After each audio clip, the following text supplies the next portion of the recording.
Welcome to episode number 2 of Who Are You? Excited to be doing this again. You know, a lot of people try something out once, don't necessarily love how it went. I love how it went first time around with Raylo Gutierrez. I'm very pleased, Nick Tamaro, of course, very pleased to be joined by Austin Gustafson, trainer here at Sam Houston. I think you're fourth in the standings right now? That sounds right. Sounds about right, yeah. Winning plenty of races, though, that's what matters. So we're going to just sit down, have a little chat here for about 10, 12 minutes or so, and hopefully help the public learn a little bit about you. So most importantly, because what they're most concerned about is, how does a guy from the Midwest wear a Baltimore Orioles sweatshirt?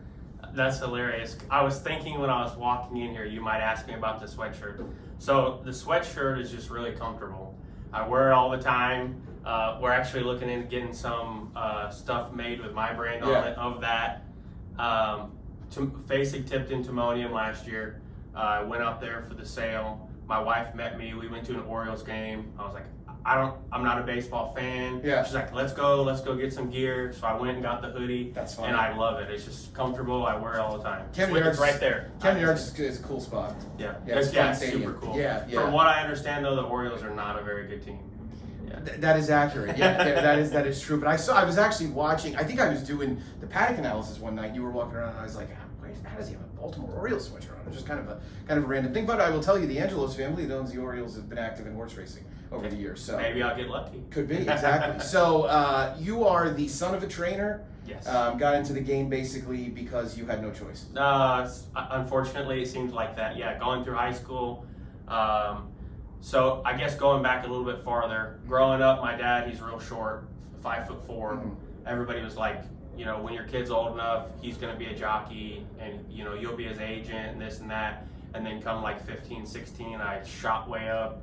You're like 6'1". Yeah, right? And the jockey thing went out the window. Yeah. I did gallop horses for years, breezed them, stuff like that. But yeah, my dad, he trained horses for 35 years, retired in 2009. He's had numerous health issues. I mean, nearly 30 years ago, he had a heart and double lung transplant. Wow. So, yeah. So, and this is bonus time. yeah, for sure. Oh man, the doctor said like maybe 7 good years. Wow. No, that's great. God bless him. So yeah, I got into horse racing because I had no choice. For sure, 18, 19, just way to make a buck. And then like, you know, I guess you could say I've been training for 10 years, but like really seriously the last 3. I met my wife 4 years ago. We had a son 2 years ago. And I mean, most people would just say growing up, you know, just right. I guess I'm not saying that I'm done growing up, but you know, growing up, yeah. Yeah. So. No, that's great. I have a 2-year-old as well, actually. So, so you worked for, you had your own license, but you worked for a number of the trainers. Chris Hartman and Danny Pish. Yep, both. Yep, I worked for. So my first job at the track for somebody actually was Danny Pish. Okay. And then I followed him from Remington to the fairgrounds in New Orleans. And then that spring, I kind of took out my license, had a handful, and then worked, I think, 3 meets at Oaklawn Park for Chris Hartman. Okay. I worked for a couple other people, you know, Tim and Vicky Williams. They were really good to me. And then but training on my own, I don't know. You could say 10 years, but like you said, not really. Yeah, it's really. I mean, I know I've made the morning line here for years, but I remember really seeing your name in the entries here probably like 18, 19? Yeah. So really 3-4 years now. Yeah. Now 2020 was obviously a difficult year for everybody because of COVID, but it was actually your breakthrough year. It was. And the thing about that is it's cool. I think about it all the time. I say it's cool, but we didn't have racing anywhere around here for like 30, 45 days. Right. And that was the make or break point for a lot of my clients and myself. We had already committed to a lease in Dallas. I was driving from Dallas to Houston 3-4 times a week, getting up at 2:30 a.m., driving down here, watching the horses train, getting back 6-7 o'clock at night. And that's when I was like, all right, seriously, you know, you got to make it. And we came back, and I think within the first month there was a string where we won 9 of 11 races or something. It was incredible. And then like since that day, man, we just been rolling. So, no, that's great. Hey, look, I mean, sometimes when you're facing the most adversity is when the biggest amount of greatness you could have comes up. But so do you live in Dallas, in the Dallas area? My wife and family lives in Oklahoma City. I travel and live with the Right. horses, Houston, Dallas, and then get to be home, Remington Park, so Oklahoma City. So you identify sort of as an Oklahoman. Yeah. Okay. Sooner or Cowboy? No. Neither.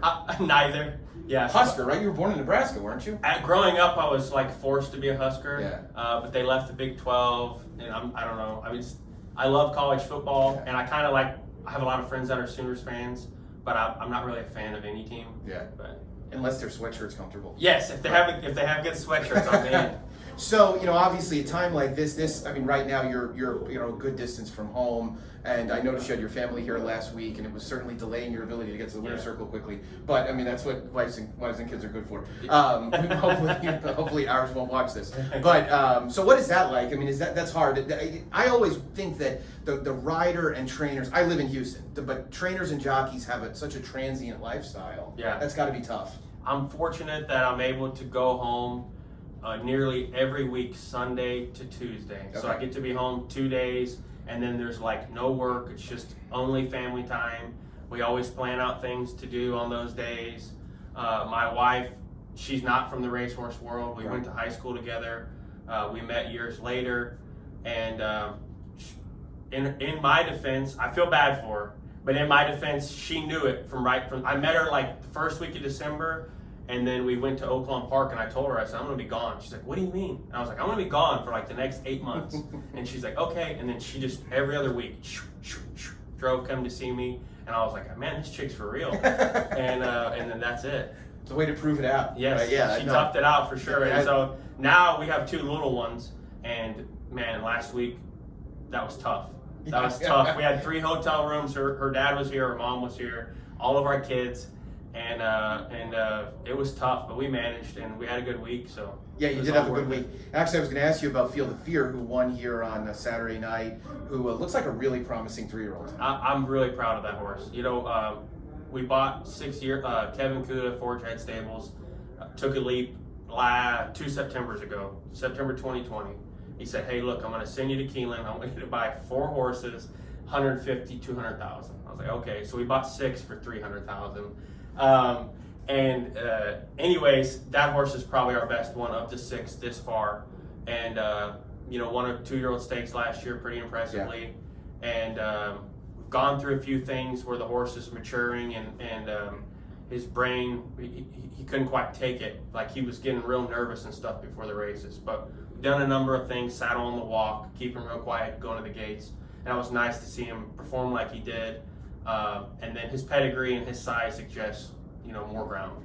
So he's an honor code, right? Yeah, honor code out of McKinley's mare. Right. And he's like 1,300 pounds. I mean, he's big. You can tell through even I could tell, and I usually just check to make sure they have 4 legs. No, that's he was exciting. I think he got an 87 buyer speed figure, somewhere in that range. So no, very promising. So you think next time out maybe going longer? It's tough having 3-year-olds that are multiple winners, and you want to stay close, especially with a horse like him. Yeah. I've been hauling him all over the place, and that's kind of what I was saying. We're battling with, I said brain, but he's just growing up. He's like a kid. Right. And every time we turn around, it's like, well, we got to go here for a race. We got to go there for a race. So hopefully here, we could get a 2-turn race, but it might be Dallas. Yeah. Which of course comes up not too far away, and then maybe something like the Texas Derby down the line could be. I saw that. Cards. I saw that. Yeah. Not to put the cart before the horse. But, so your emergence in the last couple of years, I laughed a couple of weeks ago because you put some fan mail that you got on Twitter about, and I asked Ray Lou last week about how he responds to people, and a lot of it is a gambling community that voicing their opinion with you, and social media definitely gives them a lot more access. The other thing I think about racing is that we have more access to people like you, to high percentage trainers, to jockeys, and things like that. That's got to be a little tricky sometimes. I like it. I really do. I get a kick out of it. I laughed. I got those messages. I sent them to my wife. She was ticked. She looked up the guy's number, was like, here's where he lives. This is his blood type. I'm serious, dude. I'm going to get him. I was like, just chill. It's okay. That's funny. I was going to be fine, And somebody messaged me, and they're like, that's crazy, Al. Like, they knew him and stuff. Well, it's crazy that he had your phone number. Yeah. I mean, I guess she said probably got off Facebook. Could maybe. Be, yeah, that's true. But, yeah. Yeah. Well, you never know. But people do. People that are parted with their money, I guess, get a little angrier. I was joking with Carl the other day, Carl Broberg. We were joking about how we should get an app where horse bettors can get on there and like bash the trainers openly. Like him and I get a kick out of it. We really don't mind it. So, because when we win, nobody says anything, but when we lose, we're the worst ever. You know what I mean? Well, and I mean, and the other part of it is, and I mean, it's not inappropriate for me to say, but when you win too much, you're cheating. Yes, right? for It's always sure. you're cheating right away. There's and a it's gotta parody be- account, Gustafson. I didn't realize that. Oh, that's funny. Gustafson. Yeah. And I still lose 75% of the time. You Right. know? Yeah. That's funny. So, you know, this circuit, obviously, you have a lot of experience with being in Texas and Oklahoma. Is this kind of long-range plan? This is home? I love Texas. I don't ever see me leaving Texas. You know, I'd say 80-90% of my clients here in Texas, we've got mares and babies, and like, I mean, the next 3-5 years is really planned out. So I'm not going anywhere anytime soon.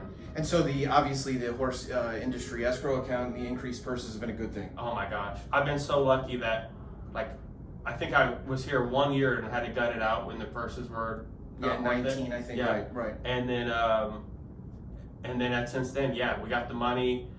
Fortunate to get some Texas breds, really good clients. You know, Michael and Linda Mazok, they've been with me through thick and thin. They've been with me 5 or 6 years probably. Yeah, wow. So I was actually going to ask about them, knowing that they're a long-term client and obviously somebody with whom you've had a lot of success. So, I mean, it's great to see. It's really it's nice as a racing fan to hear you say those things about Texas racing, because I mean, I'm jacked. I'm 5, excited. 8 years ago we Yeah. would have said Texas. I mean, that's just a stepping off point.